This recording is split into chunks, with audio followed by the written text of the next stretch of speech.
pagpanghambog, no, pero mao ni siya nga ako ang earning, mao ni siya akong earning before ko na restrict.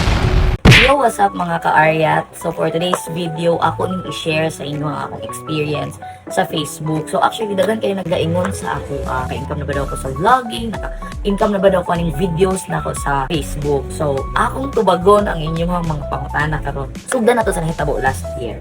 Last year, manggod, kaning Facebook na ako nga Abrilyn Casar.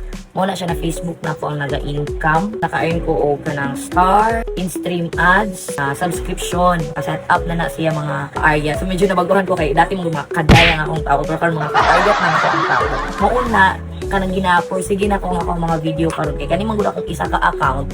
Kaning Abrilyn Casar is na-restrict na jud siya and limited na jud ang earnings.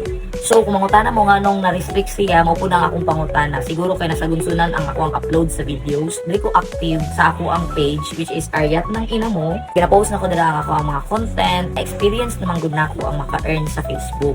Kabalo na ko unsa ang katikaran sa Facebook. So, kay na-restrict mo na ako ang account, katong abilin ka sa personal account na ako, dili ni siya sa pagpanghambog, no? Pero mao ni siya ang ako ang earnings. Mao ni siya akong earnings before ko na-restrict. So, mutuod jud ko mga ka-Aryat. Kaya na-jud kwarta dali sa Facebook. Kaya na-experience din ako siya. Yes. And I hope mga ka-Aryat na padayon kayo sa pagtanaw sa ako ang mga videos. Thank you.